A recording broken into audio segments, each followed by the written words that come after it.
Gördüyünüz Beko markalı paltar yuyan müştəri bizə şikayət edib ki, paltar yuyanın işığı yanmır, ay üstə nədən olar? Dedim, gəlim götürüm, biz gələk yerində baxaq. Dedi, yox, mən paltar yuyanı sizin servisə gətirmək istəyirəm. Sizi səhifənizi görürəm, çox işlər görürsünüz. Sağ olun, hamını maarifləndirirsiniz. Dedim, problem yoxdur, gətirin baxaq. Dedim, bəlkə xırda bir şeydir, gətirməyin. Yox, dedi, mənə usta yoxlayıb, deyir, platasındandır. Mən də platasından müəyyən qiymət dedim. Dedi, sən hamıdan ucuz deyirsən, ona görə sənə yanıva gətirəcəm. Dedim, yaxşı, gətirin. Gətirdi, baxdıq, məsələ bu deyil. Məsələ odur ki, bu ustaları hardan tapırsınız?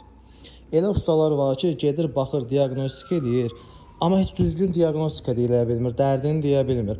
Bu paltar yuyanın məsələn, deyib ki, işığı yanmır, basıb plata yanıbdır. Amma bura gələndən sonra məlum oldu ki, bu paltar yuyanın heç platası yanmayıb. Gördüyünüz bu yandırıb söndürən knopkası xarab olub. Ona görə paltar yuyan açılmır. Biz servis şərəfindən bunu müəyyən elədik. 30 manat xərci oldu. Halbuki buna 170 manat pul demişdilər. Plata yanıbdır. Amma bizim servis yoxlayandan sonra məlum oldu ki, bu balaca bir xırda yandırıb söndürən knopka sıradan çıxıb, ona görə də plata açıla bilmir. Belə ustalara siz hardanız ki, o ki ucuz, ay səndən çoxdur usta, ay usta, mən o usta hər yerdə usta var, sən belə elə deməyin.